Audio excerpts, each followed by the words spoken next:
If Germany guesses Sicily, the beaches become a slaughterhouse. So Britain sends a corpse to Spain, carrying a lie that has to be believed. The question is simple: will Berlin buy it? This is how one briefcase chained to a dead man redirected German divisions, and how the lie held because it looked exactly like the truth.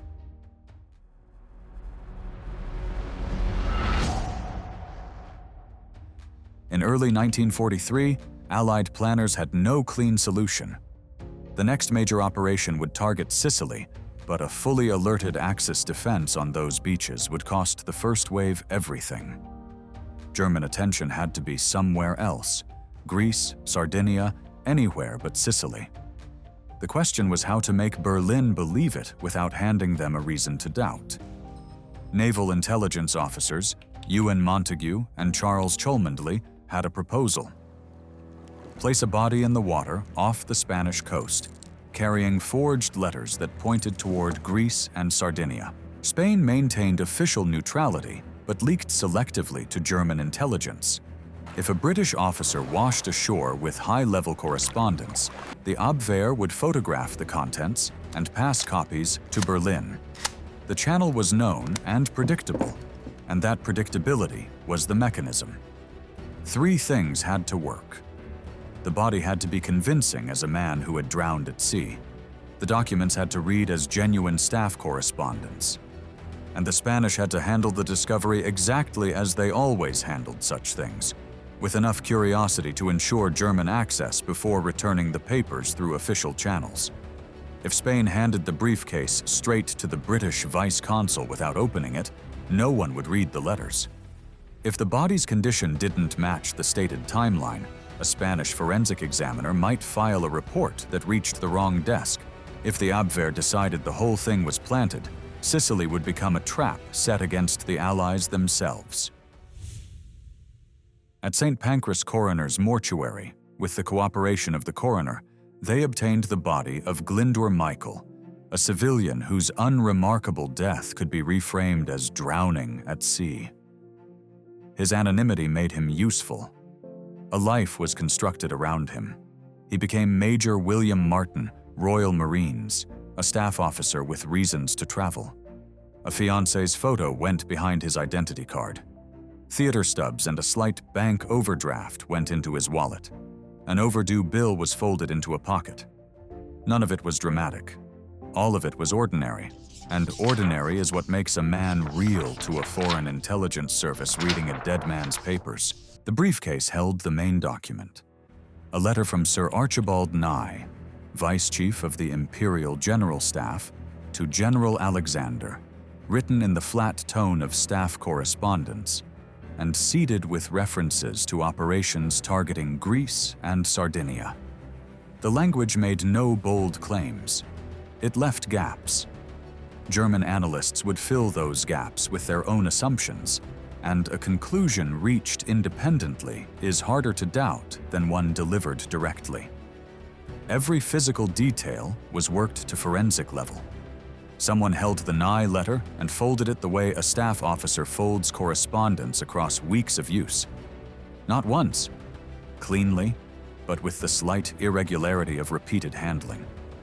Someone else scuffed the briefcase leather on a corner of the desk. Envelopes were sealed with warmed wax, then handled only with gloves. The date of death on the paperwork was set, so the body's condition after several days in the water would match the stated timeline exactly. In a London office, a typist pressed a seal onto an envelope and flexed her cramped hand before moving to the next one. HMS Seraph carried the canister south. In the cramped boat, a stoker checked the seals while the coxswain tested the davit one more time. Dawn over the Gulf of Cadiz. Seraph surfaces about 6 miles off Huelva and comes to a slow drift. The canister comes through the hatch.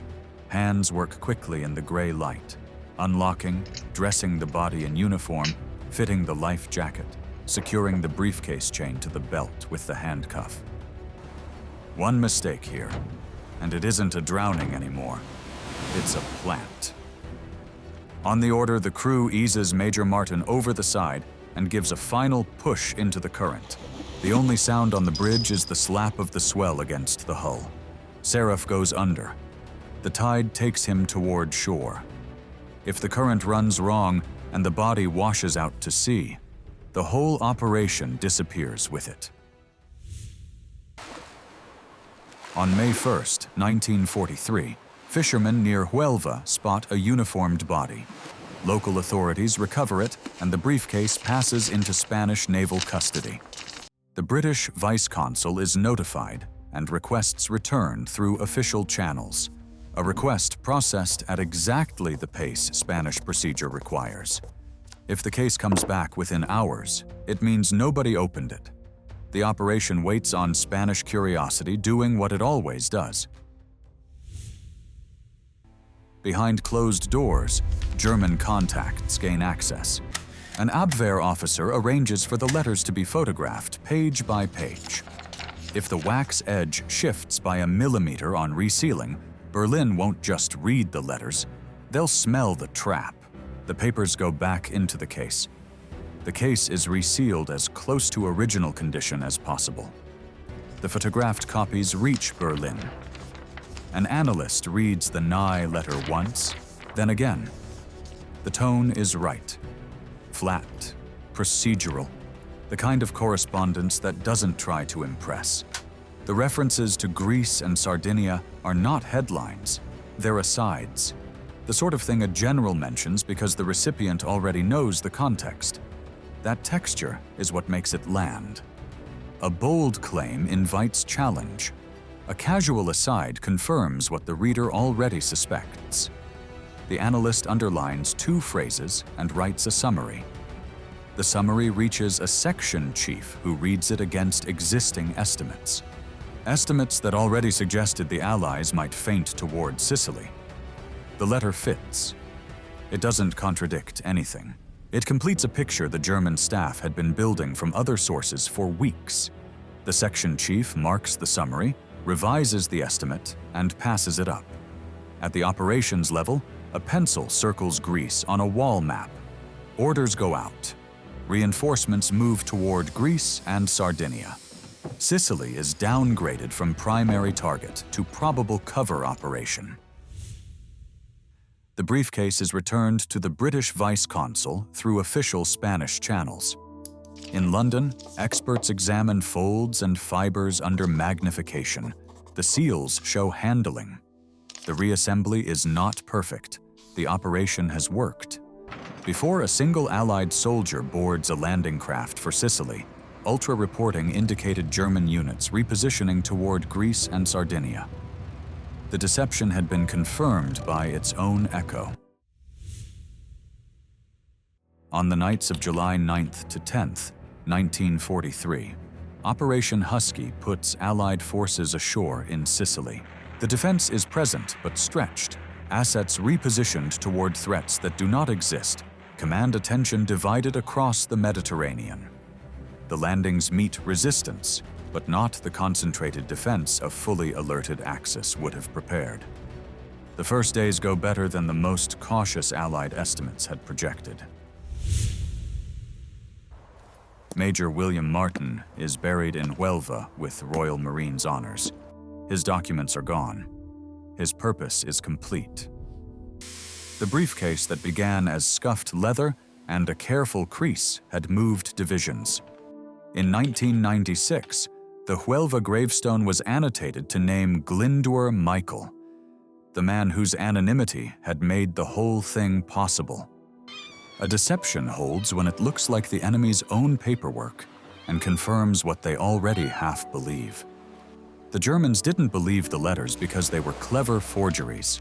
They believed them because a staff officer's overdraft and a theater stub said this was a man, not a file. For more World War II operations where quiet decisions shape entire fronts, subscribe.